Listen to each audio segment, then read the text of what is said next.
2장 13절입니다. 데살로니가 후서 2장 13절 한 절만 우리 다 함께 소리를 모아서 봉독합니다. 신약성경 335쪽입니다. 데살로니가 후서 2장 13절입니다. 다 함께 했습니다. 주께서 사랑하시는 형제들아, 우리가 항상 너희에 관하여 마땅히 하나님께 감사할 것은 하나님이 처음부터 너희를 택하사 성령의 거룩하게 하심과 진리를 믿음으로 구원을 받게 하심이니. 아멘. 아멘. 이제 거룩하게 해서 성령님에 대해서 세 번째 시간인데요, 세상으로부터 분리된다, 그것이 바로 거룩한 것이다 말했죠. 그러니까 성령께서 우리를 세상으로부터 분리시켜서 우리를 거룩하게 하시는데, 그 거룩하게 하시는 성령님의 역사는 첫 번째 뭐예요? 세상으로부터 분리는 악입니다. 악에서 떠나게 한다는 거예요.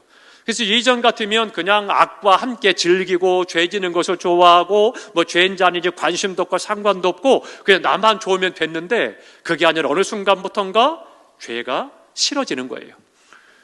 제 거 마이크 조금만 줄여주시겠어요? 좀 큰 것 같아요. 커가지고 좀 멍멍하네요.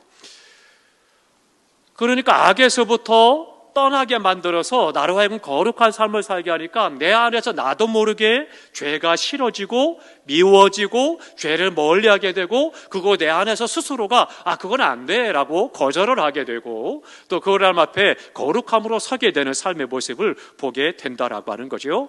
그러니까 악으로부터 우리를 떠나게 한다, 이것이 바로 거룩하게 하시는 성령님의 역사입니다. 또 하나, 두 번째로는요, 우리의 신분, 위치가 바뀌어졌다라고 하는 겁니다. 진노의 자녀에서, 악의 자녀에서 이제는 어떻게 되세요? 하나님의 자녀가 됐고, 그 안에서 하나님과 교제하는 하나님 앞에 축복의 사람으로 변화돼서 위치가 바뀌어진 거죠. 그러니까 하나님과 내가 이제는 교통하는 존재가 됐다라고 하는 거죠. 그것이 얼마나 감사한지 모릅니다. 내가 주님 앞에 엎드려 기도하면 하나님의 뜻을 깨달아 알게 하고, 말씀을 읽고 듣고 배우면서 그 안에서 하나님의 섭리를 보게 되고 하나님의 역사를 경험하면서 이 땅에서 승리하게 되는 거죠. 그 안에 어떤 역사가 있다고 그랬어요? 핏부림의 역사를 통해서 신분이 바뀌어지는 겁니다. 그러니까 예수 그리스도의 십자가의 피로 말미암아 우리가 진노와 멸망에서 변화돼서 하나님의 자녀가 되고 축복의 자녀가 되고 또 하나님과 교통하는 존재가 됐다. 그러니 얼마나 감사하겠어요? 그러니까 더불어서 우리가 하나님 앞에 이 핏부림의 은혜, 십자가의 은혜로 말미암아 예수 그리스도 안에서 우리가 새로운 존재가 됐다. 신분이, 위치가 바뀌어졌다. 이것이 또한 성령께서 우리를 거룩하게 하는 한 역사입니다. 또 하나는 뭐라고 그랬습니까? 우리가 하나님 앞에 거룩함을 입는다고 했습니다. 그래서 우리가 주님 안에서 예수 이름으로 거룩하게 되는데, 성전에 들어와 있는 우리와 더불어서 모든 건물까지도 다 포함됩니다. 그러니까 예수 이름으로 드려진 모든 것들에 대해서는 이제는 그 안에 거룩함을 입게 되는 것입니다. 그러니까 우리가 성교회 안에 성물조차도 사소하게 사용해서는 안 된다. 우리가 그 정성껏 또 온전하고 깨끗하게 잘 사용하는 것이 중요하다라고 하는 것입니다. 그래서 함부로 성전에 있는 성물을 그렇게 취급해서는 안 된다라고 하는 것이죠. 우리가 주님 아래서 이제는 거룩하다 부름받은 성도답게 살아가야 될 것을 말씀하고 있습니다. 그러면 이제 또 한 가지, 오늘의 세 번째로요, 이제 두 번째는 뭐냐, 이제 예수님을 닮아가는 겁니다. 그러니까 세상으로부터 분리됐다라고 하는 것은 소극적이 되는 것이고, 더 나아가서 적극적인 거룩은 뭐냐, 주님을 닮아가는 겁니다. 다 함께 하십니다. 세상에서 분리되어 주님을 닮아간다. 이 주님을 닮아간다는 게 적극적인 성결의 삶을 말씀하고 있는 것입니다. 그러니까 내가 예수 그리스도를 닮는다는 것, 그것을 말하는 거죠. 그럼 어떻습니까? 내가 나를 볼 때 내가 주님을 얼마나 닮아 있느냐, 이것을 한번 생각해 봐야 되겠죠. 어떻습니까? 나를 스스로 살필 때 내가 주님을 얼마나 닮았을까요? 저는 순간순간 부끄러울 때가 많이 있습니다. 목사임에도 불구하고 주님을 닮아가야 되는데 그렇지 못한 부분이 너무나 많고 약점이 많기 때문에 하나님 앞에 회개할 때가 많이 있습니다. 하나님, 제가 목사인데요, 이 정도밖에 안 되니 어떻게 하면 좋습니까? 하나님 앞에 기도하며 내가 더욱더 주님을 닮아가기 원합니다. 주님의 형상을 내게 인쳐달라고 기도하고 주님의 성숙한 인격이 나의 삶이 되게 해달라고 계속 기도합니다. 우리 성도님들께서도 나의 삶 가운데서 주님의 형상을 볼 수 있어야 되는 것이고 주님의 인격이 나타나야 된다라고 하는 거죠. 어떻습니까? 나는 주님을 얼마나 닮았는지요. 오늘 결정하시면 안 됩니다. 내가 그럼 주님을 닮아가야 되니까, 주님이 갈색머리였으니까 오늘 가면 미장원 가서 갈색머리 연습을 하고, 쌍꺼풀이 졌을 테니까 쌍꺼풀 수술을 하고, 콧날을 오똑하게 세우고 수염을 기르고, 그것이 아닙니다. 주님의 말과 생각과 행동을 닮아가는 거예요. 주님을 닮아간다라고 하는 것, 주님이 사셨던 것과 똑같은 삶을 사는 것을 말씀하고 있는 거죠. 그러니까 우리가 주님 안에서 다시 한번 내가 주님을 닮는 모습이 무엇인가 생각해야 되겠습니다. 그러면 이제 첫 번째로 생각하는 것은 주님을 내가 닮아간다는 것인 두 가지로 볼 수가 있습니다. 하나는 동일한 말씀이 되겠지만 악을 떠나야 된다라고 하는 거죠. 악을 떠나는 것에서부터 우리가 주님을 닮아가게 됩니다. 그러니까 적극적으로 악을 떠나는 삶을 살아가야 됩니다. 그러니까 죄에 대해서 내가 즐거워한다라거나 죄에 대해서 감각이 없다라면 문제가 심각한 겁니다. 양심이 마비된 거예요. 그러니까 성경은 뭐라고 그래요? 그것을 양심의 화의를 맞았다, 그렇게 말합니다. 아무런 감각이 없는 거죠. 그건 죽어 있는 거예요. 양심이 살아서 작은 것에도 막 반응을 해야 되는데 그렇지 못하다라면 심각해지는 거죠. 가랑비에 어쩐지를 모른다, 그런 말이 있죠. 그러니까 죄도 사소한 것부터 시작을 해서 그냥 그렇게 가다 보면 어느 순간 큰 죄 가운데 거하게 되는 것을 볼 수가 있습니다. 그러니까 우리 옛말이 틀린 것이 하나도 없습니다. 바늘도둑이 소도둑 된다 이야기하잖아요. 어느 어머니가 아이를 안고 이렇게 등에 업고 어린 아이를, 그리고 슈퍼를 갔어요. 슈퍼를 가서 이제 장을 다 보고 그리고 집에 왔는데 아이 손에 요구르트가 들려 있는 거예요. 엄마가 안 사준 거거든요. 근데 아이 손에 요구르트가 어떻게 들렸는지 모르겠어요. 그러면 정상적인 엄마, 건강한 정신을 갖고 있고 가치를 갖고 있고 정상적인 삶을 갖고 있는 사람이라면 굳이 예수님을 안 믿어도 어떻게 해야 돼요? 이것이 어디서 났을까? 고민해야 되겠죠. 그리고 가지고 슈퍼에 가서 이야기를 하고 요구르트 값을 지불해야 되겠죠. 그런데 그 엄마가 어떻게 했는지 아십니까? 놀라지 마십시오. 어머, 어디서 났어? 잘했어. 그리고 가서 어쭈쭈쭈 해가지고 먹였어요. 이게 말이 되는 얘기예요. 심각한 거거든요. 그런데 놀랍게도 그런 일이 많다라고 하는 겁니다. 결국은 우리가 생각할 때 아무것도 아닌 것 같지만 다른 사람이 그런 얘기를 들으면 우리도 어머 그럴 수가 있어? 그렇게 생각하는데요, 정작 당신 스스로가 그런 일을 겪었을 때는 그런 게 잘못됐다는 걸 깨닫지 못하고 어머 우리 아들 똑똑해, 어떻게 그걸 들고 왔대, 이럴 수가 있다라고 하는 거죠.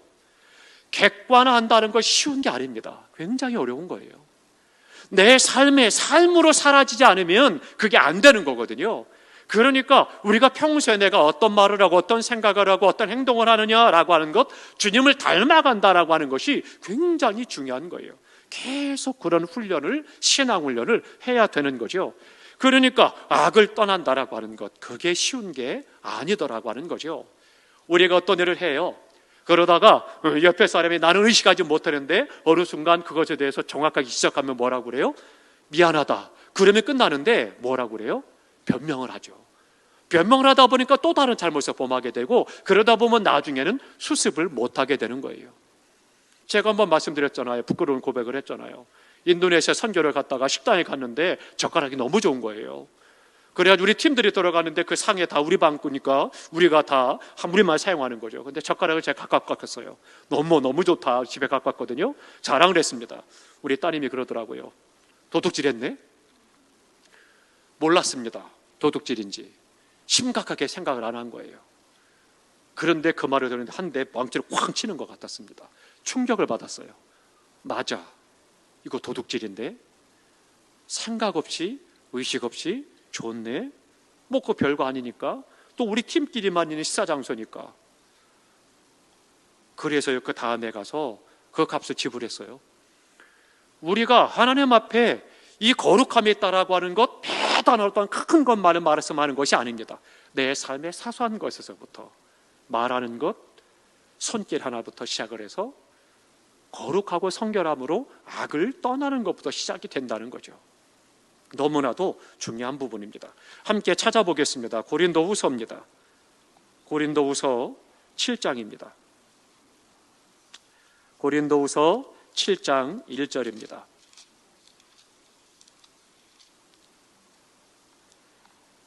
292쪽 고린도후서 7장 1절 다 같이 읽겠습니다. 그런즉 사랑하는 자들아, 이 약속을 가진 우리는 하나님을 두려워하는 가운데서 거룩함을 온전히 이루어 영과 영의 온갖 더러운 것에서 자신을 깨끗하게 하자. 아멘. 그 말씀에 보니까 뭐라고 그래요? 우리는 하나님을 두려워하는 가운데서 거룩함을 온전히 이루어 영과 육의 온갖 더러운 것에서 자신을 깨끗하게 하자. 우리가 성결함, 거룩함이 돼서 어떻게 돼요? 영뿐만 아니라 육신의 삶에 대해서도, 즉 우리의 모든 삶에 있어서 거룩하고 성결하라, 깨끗하게 하라, 그렇게 말씀하고 있는 것입니다. 그러니까 내가 영적으로는 거룩할지 모르지만 육신의 삶에서는 거룩하지 않다라면 그 신앙은 잘못된 거죠. 또 육신으로는 내가 거룩한데 영적으로는 그렇지 못하다, 이것도 문제가 심각한 거죠. 그러니까 내 삶의 영적으로나 육적으로나 내 모든 삶에 있어서 거룩해야 된다, 깨끗해야 된다, 성결해야 된다, 그렇게 말씀하고 있는 거예요. 그러니까 어떻게 되겠어요? 우리 믿는 성도는 성도, 거룩할 성자예요. 그러니까 거룩한 하나님의 사람, 신분이 바뀌어졌으니까 우리가 쓰는 언어도 달라야 되는 거예요. 언어도 세상 사람들이 그런다고 해서 똑같이 욕을 하고 눅두문자를 써서는 안 되는 거예요. 왜요? 성도니까, 거룩한 하나님의 사람이니까 당연히 쓰는 언어도 달라야 되는 거예요. 저속한 언어를 쓰지 않는 것이 좋고요, 하나님 앞에 좀 더 거룩하고 성숙한 모습으로 깨끗한 삶으로 서 있는 것이 중요한 거죠. 그러니까 생각도 말도, 즉 언어도 행동도 마찬가지인 겁니다. 모든 부분에 있어서 거룩하고 깨끗하도록 힘써야 된다라고 하는 겁니다. 그래서 거룩함을 온전히 이루어, 그렇게 말씀하면서 예수님을 닮아가도록 적극적으로 거룩하게 살아라, 그렇게 말씀합니다.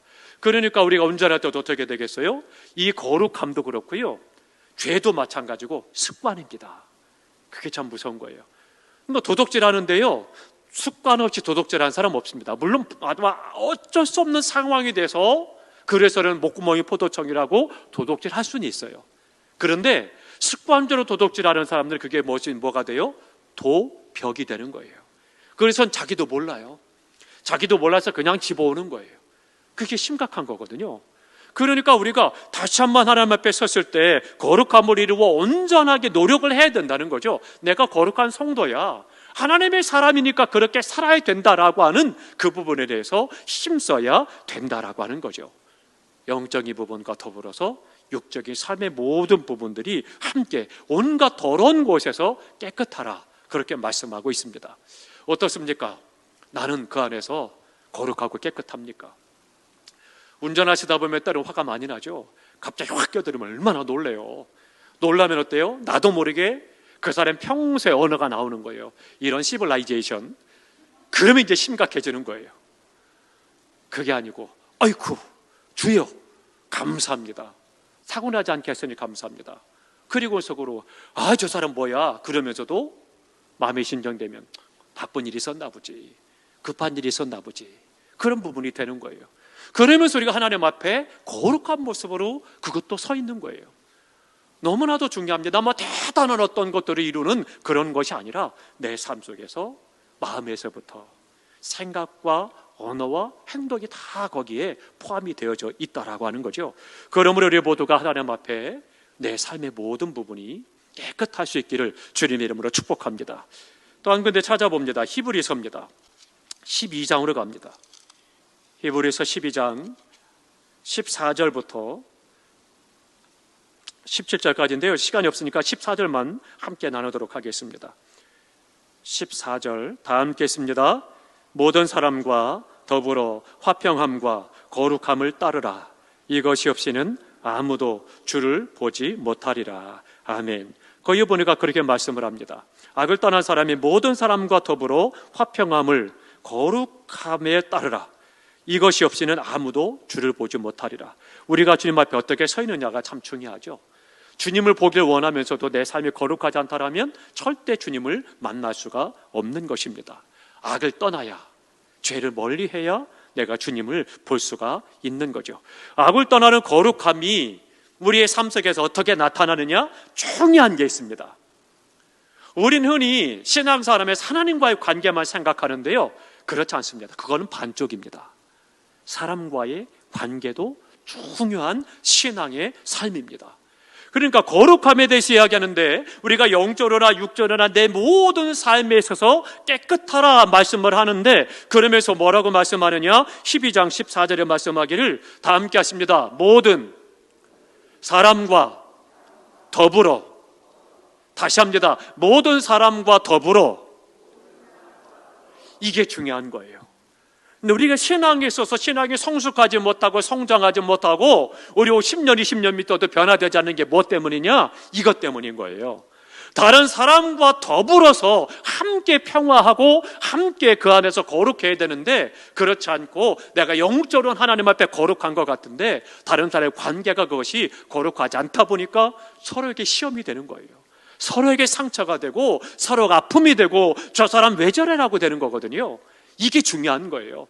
우리 한국 기독교인들이 그걸 놓치고 있는 겁니다. 너무너무 안타까운 거예요. 사람과 더불어, 그와 더불어 함께 내가 거룩한 삶을 살아야 되는데, 정말로 내가 거룩한 하나님의 사람, 성도로 살아가느냐? 그것은 하나님과 뿐만 아니라 다른 사람과의 관계 속에서 나타나게 되어 있다라고 하는 거예요.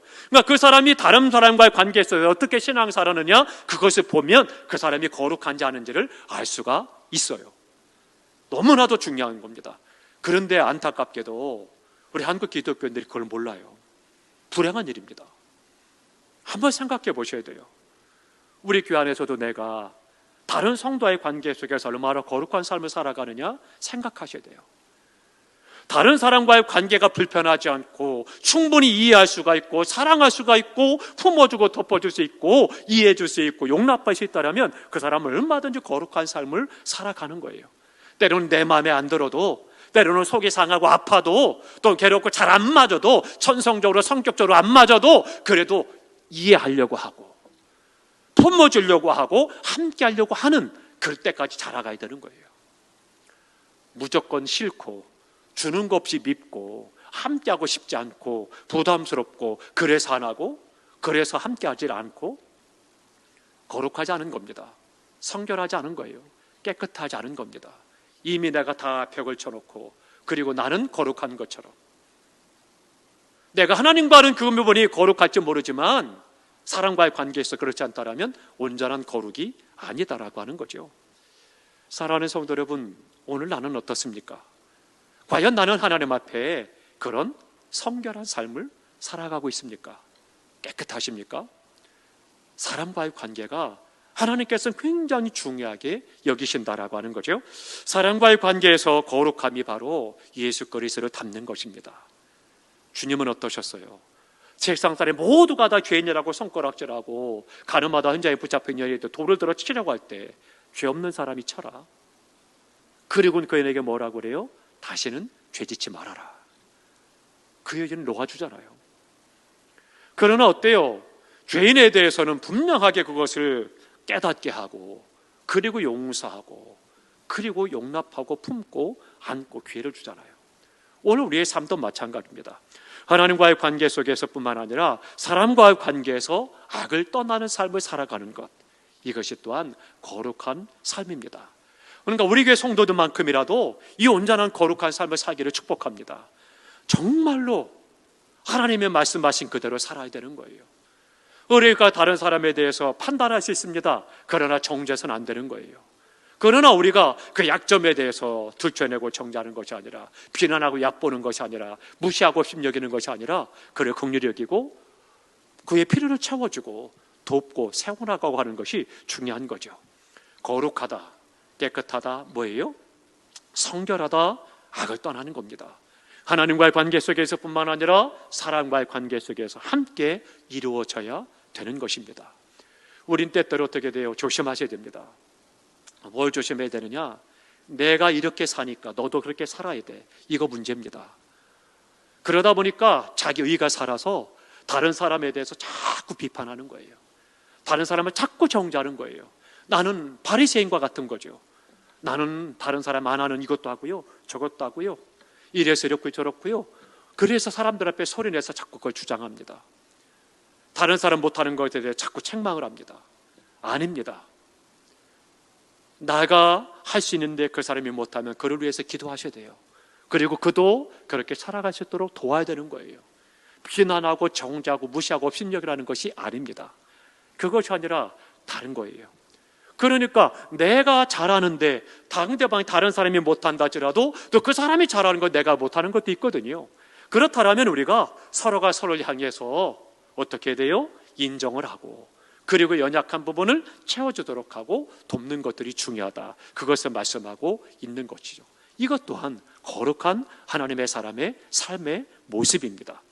이제 또 하나 두 번째, 할 말은 많지만 줄여봅니다. 또 하나 두 번째로는요, 순종하는 것입니다. 순종이 거룩입니다. 놀라셨죠? 순종, 복종하니까 굉장히 힘든데 근데 성경은 뭐라고 말하느냐? 순종하는 것이 거룩한 삶이다라고 말씀하고 있다라고 하는 거예요. 잘 알지 못해요. 안타깝습니다. 거룩하다라고 하는 것이 어떻게 우리가 세상에 나가서 순교의 제물이 돼서 어떻게 하는 그런 것뿐만 아니라 내 삶 속에서 말씀에 순종하는 삶이 거룩한 삶이다라고 성경은 말씀하고 있습니다. 히브리서 5장에 가보면요, 예수님께서 어떻게 하셨어요? 하나님의 아들이시라도 고난을 받으시니 어떻게 했어요? 고난을 통해서 순종을 배웠다, 그렇게 말씀하고 있습니다. 그래서 주님이 우리에게 온전케 되신 것처럼 우리 또한 적극적으로 주님을 닮아서 순종하라, 그것을 말씀하고 있는 거죠. 말씀에 내가 전혀 순종하지 않으면서 그래가면서 내가 어떤 거룩한 삶을 원한다? 아닙니다. 착각입니다. 잘못 알고 있는 겁니다. 그러니까 우리가 하나님 앞에 깨끗하고 거룩한 삶은 뭐냐? 말씀에 순종하는 삶을 살아가는 것이 바로 깨끗한 삶이라는 거예요. 빌립보서 2장 8절에 말씀합니다. 자기를 낮추시고 죽기까지 복종하셨으니 곧 십자가에 죽으심이라 말씀하죠. 주님이 십자가에 죽기까지 순종하심으로 말미암아 거룩한 삶을 보여주셨다는 거예요. 단순히 거짓말 안 하고 다른 사람이 폭력을 행사하지 않고 이런 것들이 아니라 말씀대로 순종하는 삶, 하나님의 뜻에 따라 순종하는 삶을 살아가는 것이 바로 그것이 거룩하고 깨끗한 삶이다 말씀하고 있습니다. 그러니까 하나님이 말씀하신 그대로 주님이 십자가에 죽기까지 복종하심으로 깨끗하게 되었다, 거룩하게 되었다 말씀하고 있는 겁니다. 그러면 구체적으로 순종이 뭐냐? 첫 번째는 하나님께 순종하는 겁니다. 하나님께 순종하는 것이 중요한 거예요. 예수님은요, 하나님께 순종하셨습니다. 그래서 고난이랄지라도 기꺼이 순종하심으로 죽으셨던 거예요. 이게 중요한 거죠. 거룩한 삶이 아니면, 그 주님을 닮아가지 않으면 결코 하나님께 순종할 수 없는 겁니다. 그러니 우리 기독교인들이요, 그런 착각을 합니다. 마치 모든 종교와 똑같이 금나라 뚝딱 이것만을 생각하죠. 내가 기도했으니까 하나님은 그렇게 해주셔야 돼, 이런 거죠. 아닙니다. 기독교는 반대예요. 종교가 아닙니다. 하나님께서 우리를 만드셨고 우리를 하여금 하나님의 뜻대로 살아가는 그 안에 행복이 있고 감사가 있고 형통하다라고 하는 거예요. 그러니까 우리가 하나님의 뜻을 이루는 삶을 살아가는 것이지 하나님이 내 뜻을 이루기 위해서 존재하는 신이 아니라는 거예요. 우리가 하나님 앞에 거룩함으로 서서 말씀대로 하나님의 뜻대로 순종하는 삶을 살아가는 것이 중요하다라고 하는 겁니다. 그러니까 하나님께 순종하는 것은 계시되어지고 알려진 하나님의 뜻에 따라서 순종하는 삶을 가리켜서 말씀하고 있는 것입니다. 하나님의 뜻에 순종하는 것, 이것을 우리에게 계속해서 성경은 말씀하고 있습니다. 하나님께 순종하는 것, 말씀을 따라 행하는 거죠. 두 번째 똑같은 말씀입니다. 진리에 순종한다는 겁니다. 진리에 순종하는 것이 바로 하나님께 순종하는 것이 되는 것이고, 구체적으로 하나님 앞에 거룩한 삶으로 나아가는 것이 된다는 거죠. 영원히 하나님께 속한 진리에 순종하는 것, 그것을 말씀하고 있습니다. 찾아봅니다. 베드로전서입니다. 베드로전서 1장 22절을 보겠습니다. 신약성경 378쪽입니다. 계시록 앞에 있습니다. 베드로전서 1장 22절 다 함께 읽겠습니다. 함께 읽습니다. 너희가 진리를 순종함으로 너희 영혼을 깨끗하게 하여 거짓이 없이 형제를 사랑하기에 이르렀으니 마음으로 뜨겁게 서로 사랑하라. 아멘. 너희가 진리를 순종함으로, 그렇게 말씀합니다. 그 진리를 순종했더니 어떻게 됐어요? 영혼을 깨끗하게 하여, 그랬습니다. 우리가 진리에 순종하면 우리 영혼이 깨끗해진다는 거예요. 거룩한 삶을 산다는 거죠. 거룩한 성도가 됐고 깨끗한 성도의 삶이 됨을 말씀하고 있는 겁니다. 그러니까 진리의 말씀에 순종하면 그 영혼이 깨끗하게 되는 은혜를 얻게 된다 말씀합니다. 얼마나 감사해요. 나는 그냥 말씀대로 살아갔어요. 근데 내 삶이 거룩하게 되고 깨끗하게 되어지는 거죠. 이것이 바로 성령님의 거룩하게 하시는 역사입니다. 이 복음에 우리가 순종하게 된다라고 하는 거죠. 우리 모두가 다 하나님께 순종하시고요, 진리에 순종하시기를 주님의 이름으로 축원합니다. 우리가 순종할 때 그때 우리의 삶이 거룩하게 되고 깨끗하게 되어지는 겁니다. 세 번째로는요, 주의 종을 통한 교훈에 순종하라 말씀하는데, 그거는 이제 수요일 날 말씀을 계속해서 이어서 드리도록 하겠습니다. 기억하십시오. 거룩하다, 깨끗하다가 뭐냐? 하나님과 관계뿐만 아니라 사람과의 관계 속에서도 깨끗해야 된다, 거룩해야 된다. 그것을 꼭 기억하시고요. 우리의 한 해 적극적으로 내가 주님을 닮아가는 것이 바로 성결한 삶이요, 거룩한 성도의 삶이 된다. 그것이 뭐예요? 첫 번째, 악을 떠나는 것이다. 그래서 사람과의 관계 속에서도 악을 떠나고 하나님과의 관계 속에서도 악을 떠나고 깨끗한 삶을 살아라. 그것이고, 두 번째는 순종해야 된다. 순종하는 것이 거룩한 삶인데요, 어디에요? 하나님께 순종하고 말씀에 순종하는 삶. 이것이 바로 거룩한 성도가 살아야 되는 삶이 되는 것입니다. 우리 모두 이 밤에도 성령 충만하셔서 나를 깨닫고 다시 한번 하나님께 또 말씀에 순종하고 또 그 안에서 하나님 앞에 악을 떠나서 하나님 앞에서나 사람 앞에서나 거룩하고 성결한 하나님의 사람으로 살아가는 우리 모두가 될 수 있기를 주님의 이름으로 축원합니다. 기도하겠습니다. 하나님